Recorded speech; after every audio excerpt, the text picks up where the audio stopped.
പരിശുദ്ധാത്മാവിൻ്റെയും നാമത്തിൽ നമ്മെ വിശുദ്ധായിലെ സ്നേഹമുള്ള ദേവാലയം വിശുദ്ധീകരിക്കുകയാണ്. ജെറുസലം ദേവാലയം യഹൂദന്മാർക്ക് ആകെ ഉണ്ടായിരുന്ന ദേവാലയമാണ് ജെറുസലം ദേവാലയം. ആ ദേവാലയം അക്കാലത്ത് പണിതുയർത്തിയത് ഹെറോദോസ് രാജാവാണ്. ഇത് പണികൾ പൂർത്തീകരിച്ചിരുന്നില്ല. യേശുവിൻ്റെ കാലത്ത് ആ ദേവാലയം 2-3 പ്രാവശ്യങ്ങൾ യേശുവിടെ ഔദ്യോഗികമായിട്ട് പോയതായിട്ട് സുവിശേഷങ്ങളിൽ നിന്ന് മനസ്സിലാക്കാനായിട്ട് കഴിയും. ഇതിലേറെ പോയി കാണുമായിരിക്കും. ഇപ്പോൾ യോഹന്നാന്റെ സുവിശേഷത്തിന്റെ ആരംഭത്തിൽ തന്നെ കൊടുത്തിരിക്കുകയാണ് ദേവാലയം ശുദ്ധിയാക്കരുത്. എന്നാൽ മറ്റു സുവിശേഷങ്ങളിൽ സമാപന ഭാഗത്താണ് കൊടുത്തിരിക്കുന്നത്. അപ്പോൾ ഈ ദേവാലയത്തിൽ അതിവിശുദ്ധ സ്ഥലമുണ്ട്. പിന്നെ സ്ത്രീകൾക്കുള്ള മണ്ഡപമുണ്ട്, പുരുഷന്മാർക്കുള്ള സ്ഥലമുണ്ട്, പിന്നെ നാണയമാറ്റക്കാർക്ക് സ്ഥലമുണ്ട്. ദേവാലയത്തിലെ ട്രഷറിയിൽ പണമിടണമെങ്കിൽ അത് അവരുടെ നാണയമായിട്ടുള്ള ഷെക്കലിൽ വേണം. ചക്രവർത്തിയുടെ പ്രതിമയുള്ള നാണയം ദേവാലയത്തിലിടാനായിട്ട് പറ്റുകയില്ല. അതുകൊണ്ട് നാണയമാറ്റക്കാരെ എക്സ്ചേഞ്ച് ചെയ്യുന്നവരവിടെ ഉണ്ടായിരുന്നു. ഇതിനൊക്കെ വലിയ കമ്മീഷനുണ്ട്. ദേവാലയത്തിലെ പ്രധാന പുരോഹിതന്മാരുമായിട്ടൊക്കെ ബന്ധപ്പെട്ട ആളുകളാണ് ഇതിലൊക്കെ നേതൃത്വം കൊടുത്തിരുന്നത്.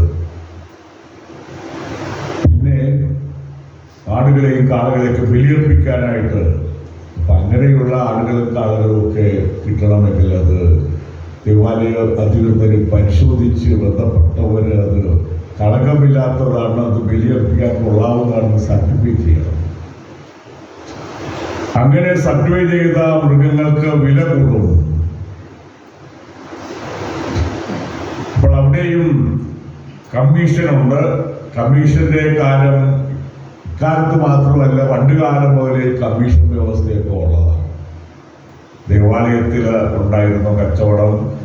അതുകൊണ്ട് യേശു അവിടുത്തെ ദേവാലയത്തിൽ കടന്നു ചെന്നപ്പോൾ അവിടുത്തെയുള്ള കച്ചവട സ്ഥിതികൾ കണ്ടപ്പോഴും ബഹളം, ആരവം.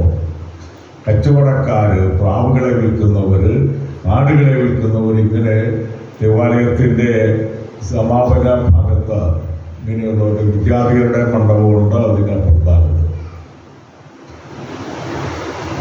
അപ്പോൾ യേശു ഒരു ചാട്ടവാറുണ്ടാക്കി ഇവരെല്ലാം അടിച്ചോടിച്ചെന്നാണ്. അത് വിശുദ്ധ ഗ്രന്ഥത്തിൽ പറയുന്നത് എങ്ങനെയാണ്? എൻ്റെ പിതാവിന്റെ ആലയത്തെ കുറിച്ചുള്ള തീഷ്ണത എന്നെ വിഴുങ്ങിക്കളഞ്ഞു എന്നാണ് വചനത്തിൽ പറയുന്നത്. അങ്ങനെയാണ് അവിടുത്തെ ആലയത്തെ കുറിച്ചുള്ള തീഷ്ണത എന്നെ വിഴുങ്ങിക്കളഞ്ഞു. യേശയ്യാ പ്രവാചകന്റെ പുസ്തകം 54-ാമത്തെ 1 മുതലുള്ള വചനങ്ങളിൽ പറയുന്നുണ്ട്. 5-ാം വാക്യത്തിൽ പറയുകയാണ്, നിന്റെ സൃഷ്ടാവാണ് നിന്റെ ഭർത്താവ്, സൈന്യങ്ങളുടെ കർത്താവ് എന്നാണ് അവിടുത്തെ നാമം. ഇസ്രായേലിന്റെ പരിശുദ്ധനാണ് നിന്റെ വിമോചകൻ. ഭൂമി മുഴുവന്റെ ദൈവം എന്ന് അവിടുന്ന് വിളിക്കപ്പെടുന്നു. അപ്പോൾ ദൈവം, സൈന്യങ്ങളുടെ കർത്താവായ ദൈവം. സൈന്യങ്ങൾ എന്ന് പറയുന്നത് സ്വർഗീയ സൈന്യങ്ങളാണ്, മാലാഖമാരുടെ വൃന്ദങ്ങള്. അതുകൊണ്ടാണ് സൈന്യങ്ങളുടെ കർത്താവായ ദൈവം എന്ന് പറയുന്നത്. ഇസ്രായേലിന്റെ പരിശുദ്ധനാണ്, അവിടുന്നാണ് വിമോചകൻ.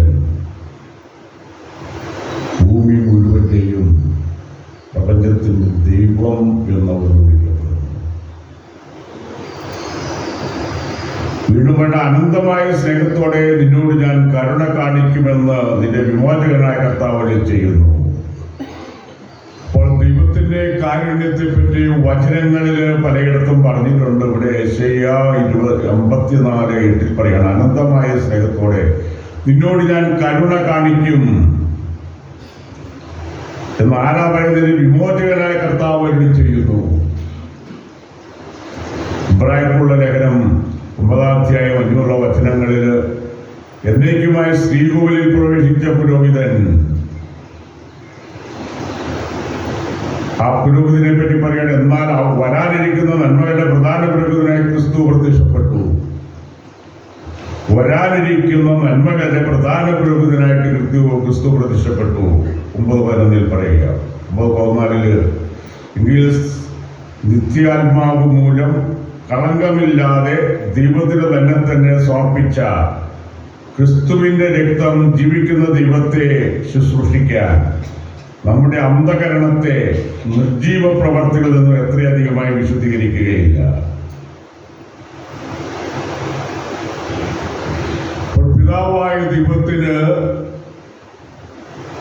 യേശുക്രിസ്തു സ്വയം ബലിയായിട്ട് അർപ്പിച്ചു. ആ ബലിയർപ്പണം അത് വിശുദ്ധീകരണത്തിന് വേണ്ടിയാണ്. മനുഷ്യവംശത്തിന്റെ വിശുദ്ധീകരണത്തിനും രക്ഷയ്ക്കും വേണ്ടിയാണ് യേശു കാൽവരി ബലിയർപ്പിച്ചത് എന്ന് നമുക്കറിയാം. ഇന്നത്തെ വചനം പറയുന്നത് അവിടുത്തെ ആലയത്തെക്കുറിച്ചുള്ള തീഷ്ണത എന്നെ വിടുവിക്കളഞ്ഞു. അതുകൊണ്ടാണ് കയറുകൊണ്ട് ചാട്ടവാറുണ്ടാക്കി. ചാട്ടവാറ് കണ്ടപ്പോൾ തന്നെ ആളുകൾ ഓടിക്കാണും, നാണയമാറ്റക്കാരും മേശകളും മറിച്ചിട്ടും അവരെയൊക്കെ അടിച്ച് പുറത്താക്കി. പ്രാവിളെ വിൽക്കുന്നവരോട് അവൻ കൽപ്പിച്ച് ഇവയെ ഇവിടെ നിന്നും എടുത്തുകൊണ്ട് പോകുകയും പിതാവിന്റെ ആലയം നിങ്ങൾ കച്ചവട സ്ഥലമാക്കരുത്. ദേവാലയം എന്ന് പറയുന്നത് ദൈവത്തിന്റെ ആലയമാണ്, ദൈവത്തിന്റെ സാന്നിധ്യമുള്ള ഇടമാണ്, ദൈവ സാന്നിധ്യം നിലനിൽക്കുന്ന സ്ഥലമാണ്. ആ രീതിയിൽ ദേവാലയത്തിൽ വിശുദ്ധിയോടുകൂടിയും ശ്രദ്ധയോടും കരുതലോടും കൂടി പെരുമാറേണ്ട കടമ നമുക്കുണ്ട്. പുതിയ നിയമങ്ങളിൽ ഇന്നത്തെ ദേവാലയങ്ങളിൽ വിശുദ്ധ കുർബാനയുടെ യേശുവിന്റെ സജീവമായ സാന്നിധ്യമുണ്ട്. ആ സാന്നിധ്യത്തെ പറ്റിയുള്ള ചിന്തയോടെ വേണം ദേവാലയത്തിലായിരിക്കാനും പ്രാർത്ഥിക്കാനും.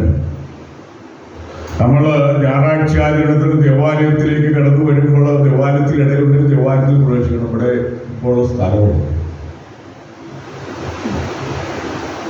സമൂഹത്തോട് ഒന്നു ചേർന്ന് ബലിയർപ്പിക്കുന്ന പുരോഹിതരോട് സമൂഹത്തോട് ഒന്ന് ചേർന്ന് വിശുദ്ധ ബലിയിൽ സംബന്ധിക്കുക എന്നുള്ളതാണ് ബലിയർപ്പണത്തിന്റെ ചൈതന്യം. അതാണ് സജീവ ഭാഗഭാഗത്വം എന്ന് പറയുന്നത്.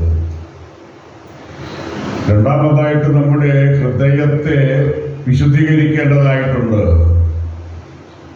യേശുവിടെ ചോദിച്ചു എന്ത് അടയാളമാണ്? 2:19 പറയാണ്, നിങ്ങൾ ദേവാലയം നശിപ്പിക്കുക, 3 ദിവസത്തിനകം ഞാനിത് പുനരുദ്ധരിക്കും. അത് കഴിഞ്ഞ് വിശദീകരിക്കുന്നുണ്ട്. അവൻ അത് പറഞ്ഞത് തന്റെ ശരീരമാകുന്ന ആലയത്തെ പറ്റിയാണ്. പൗലോസ്ലീഹ ചോദിക്കുന്നുണ്ട്, you are the temple of God. നിങ്ങൾ ദൈവത്തിന്റെ ആലയമാണ്, ദൈവത്തിന്റെ അരുവിൽ നിങ്ങൾ വസിക്കുന്നുണ്ട്, ദൈവത്തിന്റെ ആലയം പരിശുദ്ധമാണെന്ന് പൗലോസ്ലീഹ നമ്മളെ ഓർമ്മിപ്പിക്കുന്നു. അതുകൊണ്ട് ഈ ദേവാലയം മാത്രമല്ല, ഹൃദയമാകുന്ന ദേവാലയത്തെ വിശുദ്ധീകരിക്കാനായിട്ട് നമുക്ക് കഴിയണം.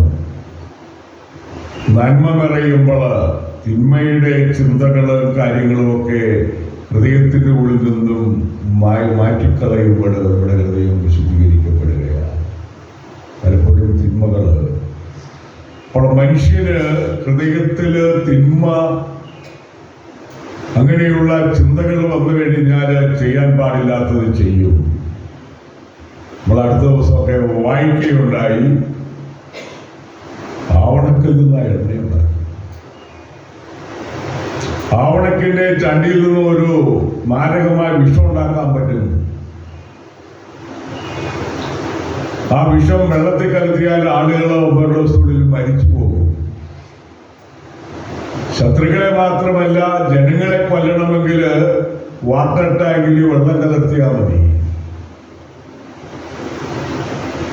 ആഹാരത്തിന് ഇത് കലർത്തിയാൽ മതി. വിഷവായു ഇപ്പൊ AC കൂടെയൊക്കെ ആളുകൾ യാത്ര വിഷവായു കടത്തി വിട്ട് കഴിഞ്ഞാൽ ആ AC-യിലുള്ളവർ മരിച്ചു പോകും. അപ്പൊ ഇതൊക്കെ ഇതിന്റെ സൂത്രധാരകത്വം വഹിക്കുന്നവരുടെ ഹൃദയത്തിൽ നിന്നാണെന്ന് ഇങ്ങനെയുള്ള തിന്മകൾ കടന്നു വരുന്നത്. നിഷ്കളങ്കരായ മനുഷ്യരെ കൊല്ലാനോ അത് യാതൊരു ധാർമ്മികയ്ക്കും നിരക്കുന്നതല്ല.